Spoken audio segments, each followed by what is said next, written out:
Hi, it's VS Taro. Hello. Taurus placement. So, yes. Taurus. Ready ka na ba? May mga ibubuking ako sa'yo. Diba?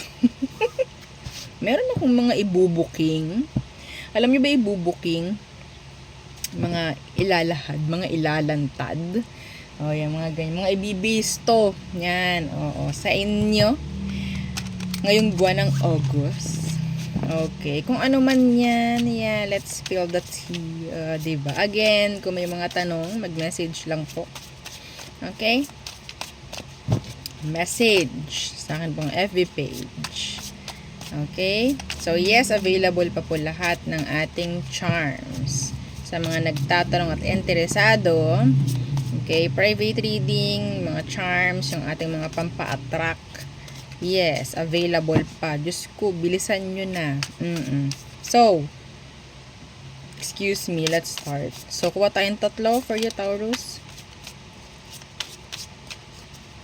Anong kailangan mong malaman?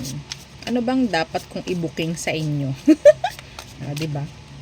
Okay, sino itong mga to na i-booking ko? Diba? Kakaiba, no? Ating okay. It's complicated. Okay, more complex than it seems. Okay, it's complicated daw. Sino yun? Diba? Mamaya, ating titingnan. Okay? Gossip spread. Rumors are spreading quickly. Iba sa inyo, talagang ichinichismis ka. So, sino ba yan? Ngayong August po yan, ha? Okay, next, joint evolution. You and others are growing together, supporting each other. O so, sino ba to? Sa energy mo. Diba? So, it's complicated. So, sino ito na nakakaramdam ng ganyan? Pagdating sa'yo, ibubuko natin. Ha? O, ibibigis to natin, sino ba yan? Nakakaramdam ng ganyan sa'yo? Ngayong August, sino ba yung makakaramdam ng ganyan sa'yo? The Hanged Man in the reverse, pwedeng Pisces. And the Nine of Swords. Ay, talaga namang super duper isip to. Okay? Komplikado. It's complicated. Some of you, meron ditong takot na humiwalay talaga sa'yo. Kung sino man yan, alam mo yan, meron ka na sa isip mo. And meron din po ditong gustong humiwalay or gustong umalis, no, sa presensya mo, pero hindi sila ganoon kasigurado. Okay? Hindi sila ganoon kasigurado. Yung iba sa kanila, pwedeng hindi sila gusto ng nanay, tatay mo, parang merong anak. Okay, parang merong anak. Maganda or pogi. Yan. Kung ano man ang, physically attractive in person. Okay? Some of you, meron pong mag-a-act na code sa inyo. Okay?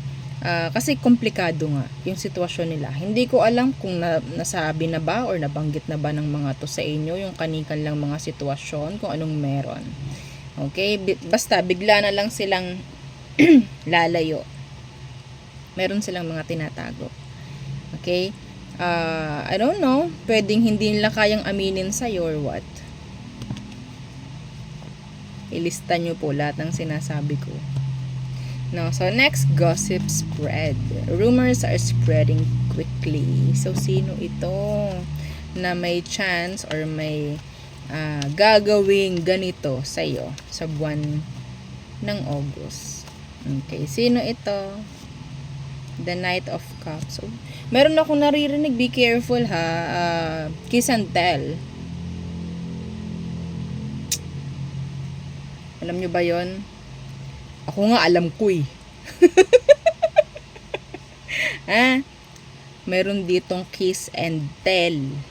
Madam, ano yung kiss and tell? Pwede kasi sa mga kakonek, pwedeng kunyari, eto simple lang, kayo ay lumabas, kayo ay meron kayong ginawang something, tapos ikukwento nila yon kung kani-kanino. Be careful! O, diba talagang inexplain ko. Yun ay para sa mga taong hindi talaga alam ang kiss and tell. What? Be careful po, ha? Oo.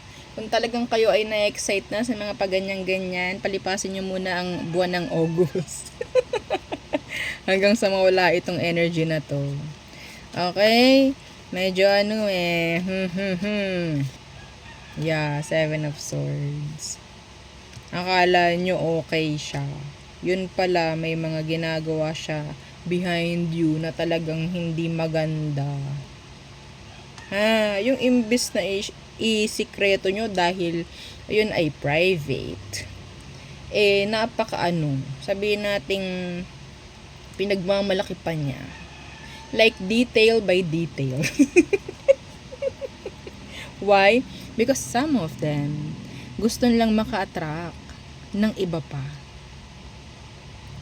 Okay? It's like their way para magmukha silang sabihin nating lalaki to. Lalaki po ito. Hindi ko nakikitang babae. Kung may gumagawa naman na ganito, mga babae, pero ang nakuha ko dito, lalaki.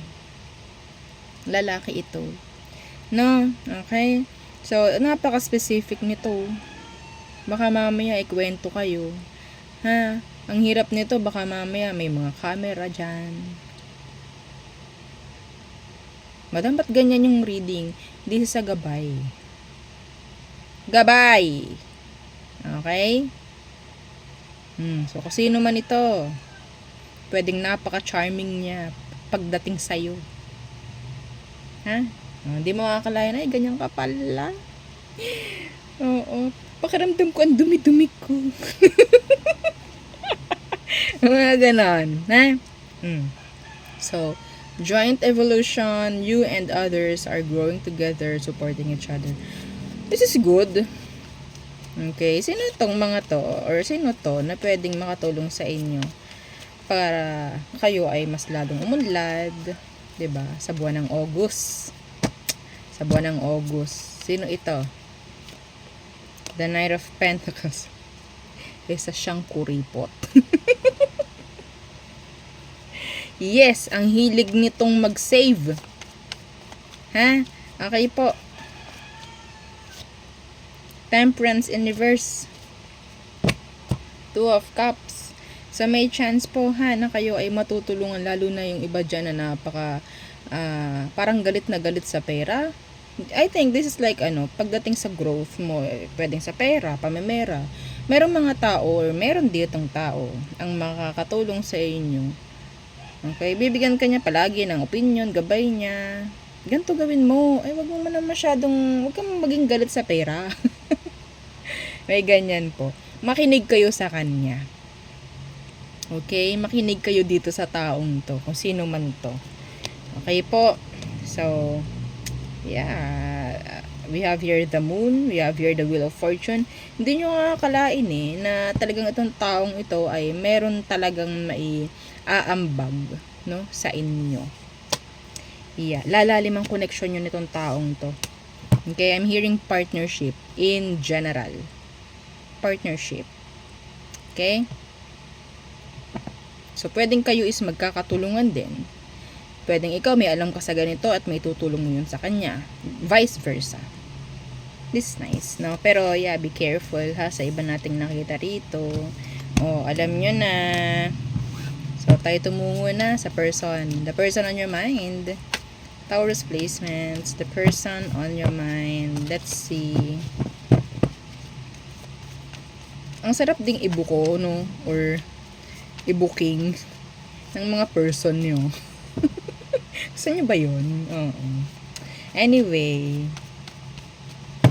So, this is a person on your mind. Who is this? The Fool. Could be an Aries. Some of them, they love to travel. Yeah, they love to travel. Temperance. Sagittarius. Big fire placements. Aries, Leo, Sag. Ito yung taong masasabi nating gustong gusto niya na sabi nating freedom. They doesn't want any kind of control. Okay? Ang focus ng taong ito is yung kanilang stability, victory, success. Parang ganyan. And they're like patient. Okay? Yeah. Sino yan? Mostly sa mga Taurus na naririnig ko, naiisip ko, marami sa inyo into business. Pwedeng nakukuha nating tao is somebody na pwedeng same mo rin. Kapareho mo rin. Okay? Gusto nung pag-unlad. Something like that. Anong meron dito? Anong meron dito? Nine of Swords. Okay. And the Empress. If this is your partner, some of you, I'm hearing konting conflict po, no? Lalo na kung gusto nyong, lalo na sa usaping pagkakaroon ng anak. Okay? Kasi ayaw nila. Ayaw pa nila. Some of you, you're a guy. You're a man. Na binabasahan ko right now. Ayaw nila. Or hindi pa sila handa for that. Hindi sila handa na maging nanay or tatay, if ever. May mga usapin po patungkol sa pagkakaroon ng anak or yeah, that's specific. Pero in general, this is talking about pagkakaroon ng saan ba patungo tong atin? Something like that. Okay? Kasi naiisip niya baka mamaya pag nag-commit ako, hindi ko na magawa yung mga gusto kong gawin. Kasi yun nga they love their freedom. Gusto nila yung freedom nila. Ayaw nila ng control, ayaw nila ng limitations. Adventurous yung person mo. Okay? So, medyo takot sila pagdating sa commitments. Pagdating sa responsibilities, palalimin yung connection if ever. Okay, yeah, hindi sila ready na mag-settle the Ten of Cups in the reverse. Okay? So, ano ba talagang emosyon niya for you? Sabihin natin matagal mo na rin hinihintay itong taong to. Lagi ang usapin or ang issue sa inyo is itong pagsisettle down. Parang hindi pa niya gusto. So, ano ba talagang emosyon niya for you? Four of Cups. The Three of Cups. In the reverse. So, sabihin natin, yeah, gusto niya to. Ayaw kanya mawawala. Okay? Pero, meron pa rin siyang mga gusto pa na magawa Yeah, gusto pa niya, magawa yung mga bagay na, I don't know, parang feeling niya, marami siyang hindi magagawa once na magsama na kayo or what. Mag-settle. Ganun yung mindset niya. Like, once na mag-commit siya, hindi na niya magagawa tong ganito, tong ganyan. Okay po. Pwedeng kayo is nasa open connection or open relationship. So, pagdating sa pag-uusap, ano bang meron sa atin? Ayaw na niya nan. Okay? Ayaw na niya nan. Pero ayaw din niya na maalis ka or mawala ka. Ang hirap, no? Oo. Kumusta kayo? So, anong next action niya? Medyo komplikado, no? Komplikado. Madam, komplikado na nga. Nakatawa ka pa. Alam nga naman. Gusto nung umiyak ako dito. Tingnan natin. Ano bang meron? Anong next action niya? The Wheel of Fortune in reverse. And the Eight of Wands. May action na. Alam din niya na may masasayang kung hindi siya kikilos, hindi siya action. Okay? Yeah, the Hangman in reverse. May potential. May potential. May patutunguhan pa rin to. Masyado lang siyang afraid. So, I think magkakaroon na rin siya ng thinking or realizations, no, dito sa connection nyo na to. May mga pag-uusap, may mga pagkakaroon ng pag-open up, mga ganyan, pagkakaintindihan sa mga bagay-bagay. Next action, pwedeng mag-uusap kayo ng taong to. Heart to heart, one-on-one. Okay? Yeah. Walang ibang pwedeng makisawsaw, tayo lang. Parang ganon. Okay? May mga ayusin, may mga sabihin nating mga isyong kailangang maintindihan. Yan. Okay? So, yun ha. This is good.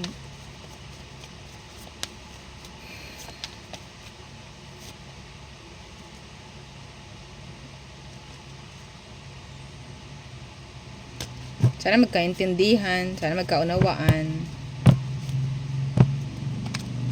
Tingnan natin. Ano pa ba ang meron? Oops. Yeah. Para na rin maiwasan yung hindi, yung pagkakaroon ng samaan ng loob. Yeah. Gagawin niya yon for that. Okay? So, may pag-unawa siya. Andoon yung energy ng iniintindi ka rin niya. Okay? Iniintindi ka, hindi siya parang makasarili. Parang ganon. And that's nice. Hindi siya like self-centered. Okay? So, let's see all signs are through Pisces for you, Taurus. Again, don't forget to like, share, and subscribe. So, Aries. Okay. They like you. Physically attracted. Taurus. Confused. There's this energy of waiting. Gemini. They want communication. Fast communication. Cancer. They're manifesting you. Some of them, they're manifesting communication with you. Leo. Feeling shy. Feeling intimidated. Si Leo. Virgo. Okay, they don't want any kind of drama. Some of them, meron akong nakikitang paglaylo or pagdistansya dahil mas pinipili niya na gawin yon para maiwasan pa yung mas malaking gulo. Kung ano man yung I don't know. Okay, si Virgo. So, si Libra. So, si Libra parang ayaw, may pagmamadali sa part niya. May pagmamadali sa part ni Libra. Okay? So, Scorpio, pwede magkaroon ng pag-uusap and I think hindi ko nakikita magkakaroon kayo ng pagkakasundo. Yeah. Sagittarius, they want control. Capricorn, they need you or pwedeng ikaw kakailanganin mo siya. Parang ganyan. So, Aquarius, they want justice. They want fairness pagdating sa situation. Okay, so Pisces, andun yung energy ng conflict. Okay, energy ng misunderstanding. Kasi nangunguna yung emosyon. Kaya kung ano-anong maiisip, kung ano man. Something like that. Magulong utak ni Pisces. Anyway, so there, yun ang aking reading for you. Taurus placements. Again, please don't forget to like, share, and subscribe and follow our FB page and sa po nating YouTube channel na nasa description box below. Again, thank you. Goodbye.